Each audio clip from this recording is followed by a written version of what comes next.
40 লক্ষ মামলা বাংলাদেশে আছে, কোনো সন্দেহ নাই জুডিশিয়ারি কলাপস করবে। যেই জুডিশিয়ারি নিজের ওয়াশরুম ঠিক রাখতে পারে না ফান্ডের অভাবে, সেই জুডিশিয়ারি ন্যায় বিচার করবে কোত্থেকে? জুডিশিয়ারি হচ্ছে ফাইনাল আরবিট্রার, এবং জুডিশিয়ারি নষ্ট হলে আর কোনো কিছুই থাকবে না। Last reserve, last hope. আজকে প্রফেসর মাননীয় উপদেষ্টা থাকলে আমি স্পষ্ট বলতাম, সামনের বাজেটে জুডিশিয়ারির বাজেট 10,000 কোটি টাকা করেন, আর আপনি 2000 বিচারক নিয়োগ দেন এই মুহূর্তে, 100 বিচারপতি নিয়োগ দেন এই মুহূর্তে, হতে পারে এটা নিয়ে অনেক সমালোচনা হবে, কিন্তু এর ফলে জুডিশিয়ারি অন্তত 50 বছর এগিয়ে যাবে। আপনি বাজেট দিবেন 1800 কোটি, আর একটা বিশাল দেশের 3 ভাগের 1 ভাগের অর্গানের কাছ থেকে সর্বোচ্চ লেভেলের ন্যায় বিচার আশা করবেন, এটা হবে না। যারা সাবঅর্ডিনেট কোর্টে অভিজ্ঞ আইনজীবী 5 বছর 10 বছর 20 বছর প্র্যাকটিস করেছে, তাদেরকে নিয়োগ দেওয়া যেতে পারে। 40 লক্ষ মামলা বাংলাদেশে আছে, কোনো সন্দেহ নাই জুডিশিয়ারি কলাপস করবে। আর্টিকেল 48-এ আর্টিকেল 116-এ যে বলা আছে যে সমস্ত সাবঅর্ডিনেট কোর্টে ট্রান্সফার, প্রমোশন, পোস্টিং, ছুটি, লিভ এগুলো রাষ্ট্রপতি করবে on consultation with chief justice. ওইখানে রাষ্ট্রপতি ওই ক্ষমতাটা কি প্রাইম মিনিস্টারের অ্যাডভাইসের বাইরে করতে পারবে? 116-তে যা বলা আছে, সেখানে একটা রুট প্রশ্ন রয়ে গেছে যে আর্টিকেল 48 তো দুটো ক্ষমতা বলেছে, 3টি বলেনি। তাহলে 116-র যে ক্ষমতা রাষ্ট্রপতি এক্সারসাইজ করেন, সেখানে উনি বাধ্য প্রাইম মিনিস্টারের কনসালটেশন শুনতে। এবং আমি দেখেছি বিগত সময়ে স্বাধীন বিচারক যারা ছিলেন তাদেরকে ট্রান্সফার করে দিয়েছে। স্বাধীন বিচারক কোনো একটা কারণে আইন মন্ত্রণালয় বা মন্ত্রীর সুপারিশ শুনেনি, তাকে স্কলারশিপ হয়েছে, তাকে ছুটি দেয়নি, লাস্ট মিনিটে দিয়েছে, আমাদের কাছে আসছিল রিকোয়েস্ট করার জন্য। এগুলো তো ঘটেছে। কেন ঘটেছে? কারণ ওই যে ওখানে তো রাষ্ট্রপতির স্বাধীনতা নাই। সিভিল ন্যাচারাল মামলায় যদি মামলা করার আগে সবাই একটা চিঠি দেয় আর দুই পক্ষ 5 মিনিটে একটা আলোচনা করে, আমার ধারণা 10-20% মামলা আর ফাইল হবে না।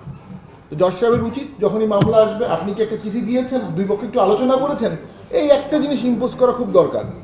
আর কি দরকার? প্রি বার্গেনিং ক্রিমিনাল কেসে দরকার, যেটা পৃথিবীর সব দেশে আছে, পাকিস্তানে আছে, ইন্ডিয়াতে আছে, সব দেশে আছে, যে যেগুলো রেপ না, যেগুলো মার্ডার না, সিরিয়াস অফেন্স না, সেখানে ভিকটিম এবং আসামি মিলিয়ে আলোচনা করে প্রসিকিউশনের মধ্যে বলতে পারে, ঠিক আছে তোমার 6 বছরের সাজা হতো, তুমি দোষ স্বীকার করো, তোমার 3 বছরের সাজা হবে। এটা আমাদের দেশে নাই। এটা করলে অনেক মামলা কমানো যাবে। সায়েন্টিফিক এভিডেন্স লাগবে। বাংলাদেশে কোনো ফরেন্সিক ইউনিভার্সিটি নাই, কোনো ব্যালিস্টিক ইউনিভার্সিটি, কোনো ল ইউনিভার্সিটি নাই। একটা ল ইউনিভার্সিটি না থাকলে কিভাবে আপনি সায়েন্টিফিক লয়ার তৈরি করবেন? এভিডেন্সটা হয়ে যাচ্ছে সাক্ষী বেসড, জেরা বেসড। সেখানে লয়ারদের জেরা শেখানোর সুযোগ কোথায়? জেরা শেখানোর কোনো প্রাতিষ্ঠানিক কাঠামো বাংলাদেশে নাই। একটা বিবিসি কোর্স করানো হতো বার কাউন্সিলে, সেটা অনেক আগে বন্ধ করে দেওয়া হয়েছে। সেক্ষেত্রে বিকল্প হতে পারে CC camera evidence, DNA evidence, thumb evidence, forensic, ballistic, এগুলো। সেগুলোর কোনো ইনস্টিটিউশনাল কিছু নাই। কোনো আইনের বিধি হয় না। এই আইনের বিধি খুব দ্রুত কিছুদিন আগে হয়ে গেছে। ওই আইন অনুযায়ী জুডিশিয়ারির কিছু ক্ষমতা, বিচারিক ক্ষমতা এক্সিকিউটিভ ম্যাজিস্ট্রেটকে দিয়ে দেওয়া হয়েছে, দখল দিয়ে দেওয়ার ক্ষমতা দিয়ে দেওয়া হয়েছে, দলিল এক্সিকিউশনের ক্ষমতা দিয়ে দেওয়া হয়েছে। তো সেখানে তো একটা হিউজ অ্যানোমালিজ হয়ে গেল। জুডিশিয়ারি নিয়ে সবাই আমরা অনেক কথা বলি। আমি নিজে তো ডিস্ট্রিক্ট কোর্টে গিয়ে বা তাদের সাথে কথা বলে দেখেছি, তাদের কাগজ কেনার টাকা দেওয়া হয় না। তাদের সাক্ষী নেবে, এই সাক্ষীর কাগজটা কে দেবে?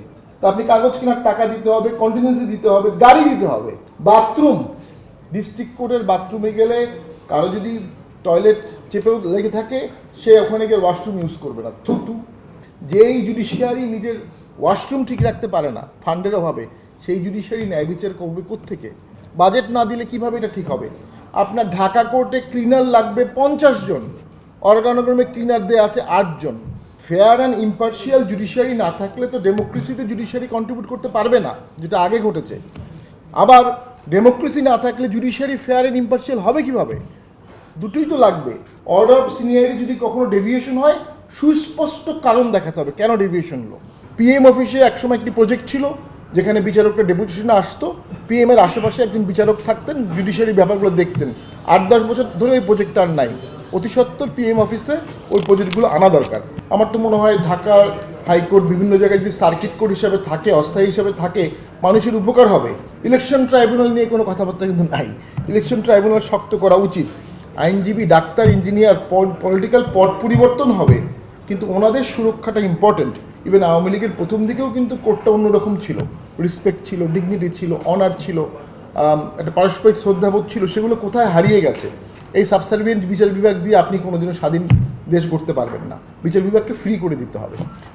মেধাবী ছাত্রদের অ্যাপ্রেন্টিস হিসাবে 20,000 টাকা তাদের ভাতা দেওয়া উচিত। তারা ভাতা পেলে আইন পেশায় থাকলে ভবিষ্যতে ভালো বিচারপতি হবে, দেশের অনেক টাকা সেভ হবে। সিরিয়াস কিছু মামলা বাদে পুলিশ জামিন দিতে পারে। পলিটিসাইজেশন অফ জুডিশিয়ারি চরমভাবে হয়েছে। একসময় আওয়ামী লীগ করেছে, এখন অন্যরা করবে, তাহলে কী লাভ হলো? জুডিশিয়ালাইজেশন অফ পলিটিক্স হচ্ছে। পলিটিক্যালি সেটেল না করে জুডিশিয়ারিতে এনে সেই ঘোষণাগুলো দেওয়া হয়েছে। জুডিশিয়ারিকে যদি স্বাধীন করতে চাই, এম্পাওয়ারমেন্ট দিতে হবে এবং বাজেট দিতে হবে এবং হিউম্যান রিসোর্স অবশ্যই বাড়াতে হবে, স্টোনও বাড়াতে হবে, ক্লার্ক বাড়াতে হবে, তাদের অফিস স্টাফ বাড়াতে হবে। আদারওয়াইজ আমরা কখনোই একটা ফেয়ার জুডিশিয়ারি করতে পারবো না।